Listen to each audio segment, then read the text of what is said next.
everyone. This is Greg Aden with Aden Leadership for another episode of Servant Leadership. And today I have the pleasure of reintroducing you to Mark Crowley. We had a podcast done several months ago, and we decided to make it even better. Not only the audio, but the intention around some of the questions. So let me start out today and welcome you from California, Mark. And how are you today? I'm wonderful. Thanks for having me. Nice to see you again, Greg. Good to see you. Mark, I think the world of you. I follow you big time on Twitter at Mark C. Crowley. And I'm saying that again so people can find out who you are and where you live. I know you're big there.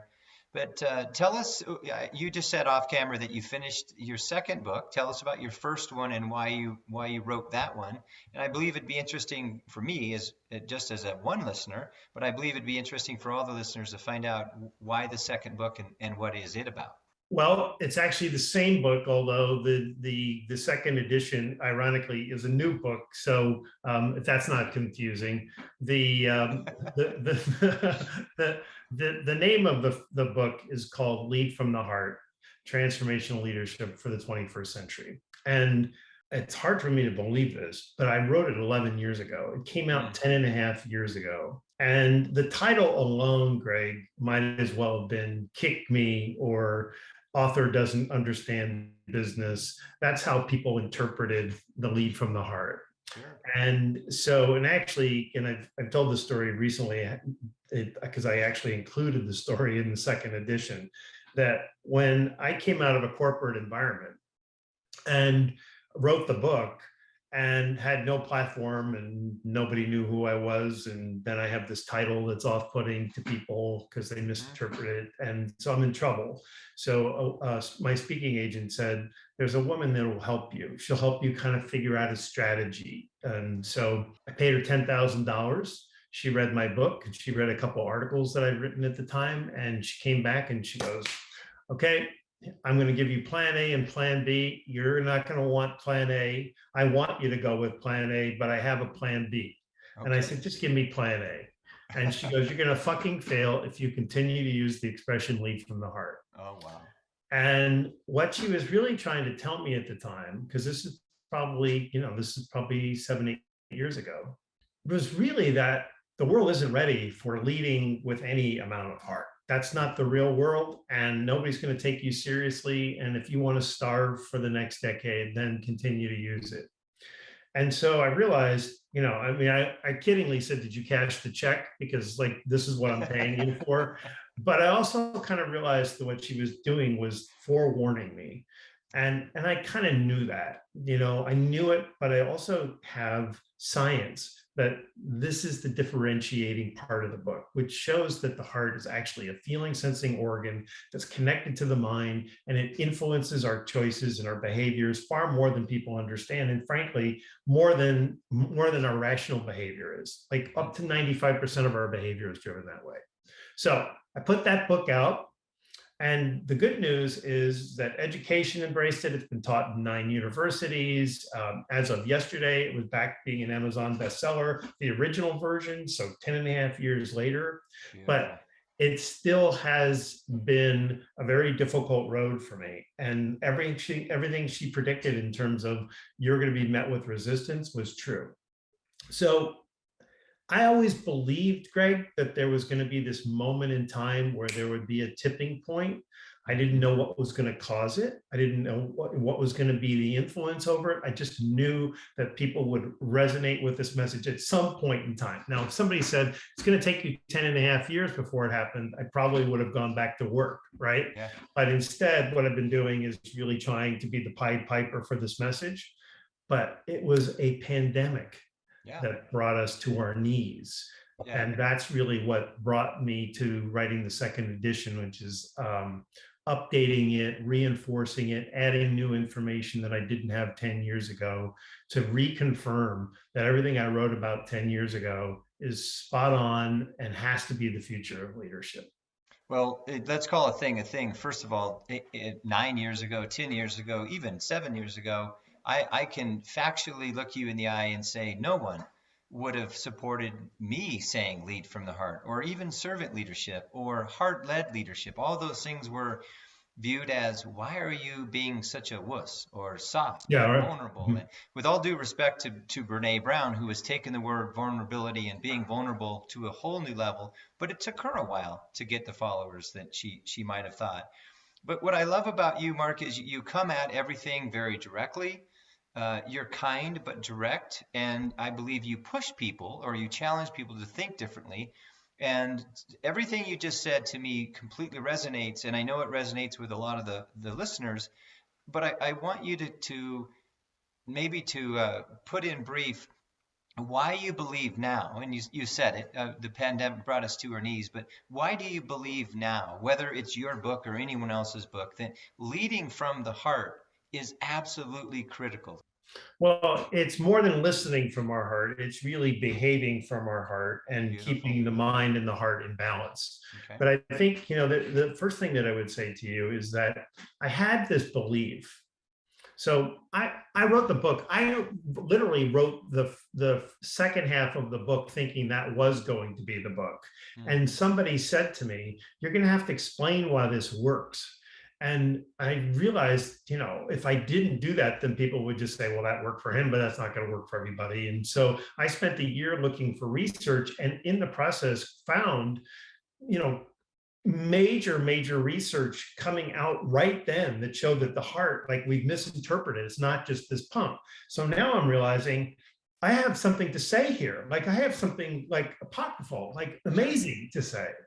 And I believe that CEOs, once they understood that we've been managing people entirely misaligned to human nature, that they Hmm. would go, well, then we need to embrace this. And that's not what happened. What's happened is that in that 2 year period, so basically we're talking 2 years ago, right around now, Yes. everybody went back to their homes, but it wasn't like they went to their lazy boy chairs to work. Their kids were home with them. Their spouse was home with them. They were in cramped spaces. They didn't have all the equipment. This pandemic created this environment of great distress in people. And so, if you're working for a boss, and so we'll just describe you, Greg. You have a son, he's at school, now he's at home with you. You have a wife, she's working, you're trying to manage all of that. You're not seeing your coworkers anymore. Your life is disrupted. Plus, we have this like life-threatening virus. Right. Everybody's upset, and then you have the boss go, "Hey, Greg, when are you going to get me that report?" Or "Hey, I need to talk to you right now," and your kid's screaming in the background, and he's not getting his in online properly, and you're like, Right. "Hey, this isn't the good time for me to talk." And it's like, "Well, I just need you to tell me, where are you on this, and Hmm. you're going to meet this." And you can feel that the way that I just described this, I don't care about you. I don't care about your son. I don't care about the challenges that you're facing. I just care about what's going on here. Yeah. And so I think people had the same epiphany all over the world, which is, I don't want to live like that. I don't want to work for an organization, and I don't want to work for a boss who doesn't say, "Hey, Greg, is this a good time to talk?" Or, "Let me ask you, when would be a good time to talk? With all the challenges that you have, how can Right. I make your life better?" And so that's really what brought it here. So share with me your thoughts on how leaders can lead from the heart and get things accomplished and hold people accountable. Well, I mean, here's the thing. If you were to ask people who used to work for me in my 25-year career in a rough and tumble financial services world, if you went up to those people and say, "The author of Lead from the Heart, you used to work for him. So I'm remembering the name of his book. What's the one word that you would use to describe Mark Crowley?" Mm. And they would go, "Demanding." Hmm. Heart would not come up first. Now, would it come up? Absolutely. So, like, did I lead the way that I've written about and have talked about for all this time? No one would ever question that. Mm. At the same time, I believe that if I'm caring about you so much that I'm growing you, developing you, teaching you, coaching you, encouraging you, making you feel safe, making you know how much I appreciate having you, creating a psychologically and emotionally safe work environment. I have created an environment for you that basically is the optimal environment. So from my point of view, like, if I'm going to do all that And it's not quid pro quo. At the same time, it's like, you should be killing it. Like, I made your world so great Hmm. that if you like doing this work, then you should be doing great work. So it's not all hard, Greg. And I think I that's one of know. the things that people need to understand. It's really the both. But your point earlier about it's a lack of empathy. There's the CEO of better.com, you're probably familiar with this. Hmm. He decides he's going to let 900 people go, and he does it all in one Zoom call. Brought all 900 people and was like, off you go. Sorry, we got to let you go. I mean, just a brutal, unthoughtful, uncaring way of letting people go. The board sent him on a little retreat and said, you need to do some self-reflection if you're going to be the CEO of this company. So he did that. He came back. They said, oh, he's now going to be, the Zen master of leadership here. He's learned his lesson. And so yesterday, it was announced that he let 3,000 employees go. And in the process of doing that, word leaked out somehow. And so everybody in the company was panicked. Am I going to be the one? Am I going to be the one? So they decided, let's cool our jets and let's not do this. Let's not do it, but let's just delay it. Let's just kind of be able to back out and communicate to people and tell them what's going on. But they sent people their severance checks.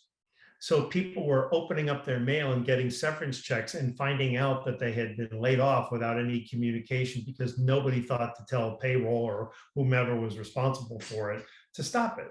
Oh, wow. And so I look at that and I think, okay, when I was a manager, if I had made that decision, the very instinctive thing that I would do is like, stop the presses, make sure that nobody gets a check. Right. But he doesn't care. And so the world is filled with plenty of those people. Hmm. And so, the people that work for him obviously have very distasteful feelings for the way he handles people and his lack of respect. But it's really common that we do things that we don't realize that really are leaning into what do I need versus what you need. Hmm. And people were afraid to say anything to a manager or supervisor who treated them like shit because they were afraid that they would say, okay, you don't like it here, bye bye. Goodbye. Yeah. Right. And that's just more to your behavioral issues of a poor leader, in my opinion. So let's talk about the other side of the coin. Let's talk about what some of the great leaders or good leaders have learned to become great, or probably in larger numbers, if you would agree with me, are the average managers and leaders who have now said, I can actually change the way I show up for other people, provide a better or happier well-being, a more suitable well-being, if you will, not necessarily throwing money at the problem, but maybe throwing heart or compassion or understanding or time. But so if you had 65, 70 CEOs or leaders listening to you right now, what would you say to them other than read your I think book? this is a question that I can answer directly. It's really clear to me. If we need to change the model of who we select into management roles. If you're managing numbers, if you're managing accounting and you don't have people under you, all bets are off. We don't, Right. it doesn't really matter. If you're managing another human being, if there isn't evidence that you have a history of caring about their growth, their success, their well-being, then that's a deal killer. Like you should never. And so we reverse it and we go, can Greg drive numbers? Can Greg get results? Does he have a history of that? And then we go, well, he seems like a likable enough person, so he should work out fine. And it doesn't work out that way because when they get under pressure and they're not hitting their numbers, they go out and they go, hey, things are going to get really tough around here if you don't start getting your numbers in. And all of a sudden we go to fear and intimidation and micromanagement because the manager isn't secure in themselves and doesn't really care about that impact. Right. So if we just made that one change, the ripple effect of that would be amazing because people are basically saying, I will not work for somebody who really is toxic, is the language. Right. Yeah. The other piece that I absolutely advocate for, and I proposed this like 5 or 6 years ago, and people just thought like, this makes no sense to me. But I want to rename the word manager and call them coaches. Hmm. And the reason and so people were like, well, why can't you just ask them to coach and make them a manager, and like ask them to continue to be a manager? And it's largely because coach orients you in a different mindset than being a manager does. I'm Absolutely. here to coach you. I'm not here to manage you. Now, people say, well, but they still need to manage, so you need to call them managers. If you look at sports, particularly, my best example is collegiate sports. Hmm. The head coach for any top football program, soccer, track, basketball, you name it, they're called the head coach, but they're the manager of the whole operation. They're responsible for it all. They're recruiting, they're responsible for whether or not the kids graduate from college and go into class. They have the Yep. big broad picture. Hmm. But when I say I would like to coach you, how does that make you feel? It makes you feel like, hey, I've got an advocate, somebody Yep. who wants to see me do well. If Yep. I say I want to manage you, you're like, oh shit, what's that mean? Like, what's he going to do to me to get me to do what I want? It's a different orientation. So those would be the two big movers that I would recommend. Well, and I hear the word manage, and as a title, I always I'd say, okay, are you a manager or are you a leader? Or are you a manager? Are you a coach or a mentor? Meaning, are you here to help me get better so that everyone around me can get better? If that's the case, sign me up. But I believe you manage process and you lead people. And to your point, you just said it, coaching is all about coaching people. But a coach or a mentor or leader, in my belief, and I am a leadership coach, I am an executive consultant, so I do it for a living, and I love the word. I believe it would be hard for us to change the word manager because so many people aspire to becoming, I'm a manager, I've arrived, I'm good at sales, I'm good at this, and now I'm managing people. Well, unless you really have, and I love what you said, Mark, unless someone has a history or experiencing in helping other people get better or are focused on their well-being, they have no business leading, coaching, or mentoring. So, in short, share with us, how do we get your book? Obviously, Amazon, but again, repeat the title, and then just your last parting words to the folks out there that are they're just entering the world of potential coaching or leadership or mentoring. What's one piece of advice you would give them as to where to seek information about how to be a better leader? Well, I'll tell you this. Somebody read my book a few years ago, 5 or 6 years ago, and he said, do you know anybody who could coach me? Hmm. And honestly, I didn't have the breadth of knowledge to know who to recommend in my world, and I just said, I really don't think that I could give you a name, one name. I don't know that. And he came back and he goes, well, I was really asking if you would coach me. Hmm. So I was like, oh, and I go, well, I really don't do that. And I said, but I've done it my whole career with people that work for me. That was part of my investment in them. That's I right. said, I just don't really feel like I have the time. So I'm sorry, I can't do it. About a week later, I started thinking about it and I thought, you know what? It would be worthwhile for me to do it, just to have an interaction with somebody, like plying my trade, not in a chunked up version, but in a Sure. little person to person. So I started doing that. And then another client come to me and said, I've got 5 people that I want you to coach. And this is someone that I've known for 25, almost 30 years. And he just trusts me with anything he asked me to do. And he goes, I don't have the time and I need you. I know you're gonna be able to do it. And I was like, same dilemma. I don't know that I can pull this off and do it. Hmm. So I said, all right, I'm going to do it because of the favor for you. I scheduled them very first thing in the morning, Monday, boom, boom, boom, boom. I have the rest of the week. Right. And here's what I've learned. Everybody is so different. Hmm. So I can't coach you in one way.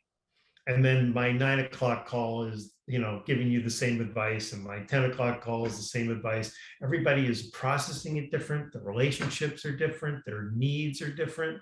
And so the more you coach, the more you sit down with people and just say, hey, how can I take what I know about what you're doing Yep. and help you become better at it? Hmm. You will become a better leader by doing that. because you realize it's so much intention on being present with that person and making a difference that's meaningful to that person, and then wiping off the board for the next conversation and having a completely different experience. And Amen. that's the way we should have been managing all along, and that's what people are desperate for.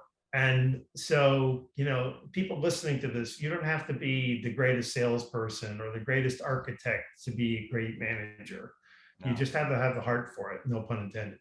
Amen. No, no, no. And again, let's give your book a plug. It's called Lead from the There's the book. Heart. There it is. Leave it up there just for a second. And as he's doing this, if you follow Mark C. Crowley, Crowley, on Twitter, you'll see that I don't go by the rule book. I lead from the heart, not from the head. And that's what Mark stands for. Mark, you're just you're a hell of a man. I look forward to meeting you in person sometime. Thank you for giving me another chance on this podcast. And I just really appreciate who you are and what you stand for. I look forward to seeing your new book. And to everybody out there listening, again, this has been Greg Aden with Aden Leadership. My guest today was Mark Crowley. Look him up on Twitter, Mark C. Crowley. And then also, don't forget, on April 28th, the Leadership Development Series kicks off with part one, focusing on women in leadership and the vision of young and emerging leaders. And look below here for the link. Or come to my website, adenleadership.com/events, and you'll see the registration link. Look forward to seeing you there. And again, Mark, thank you very much for our time today, and God bless. I enjoyed it. Nice to see you, Greg, and best of success to you. Thank you.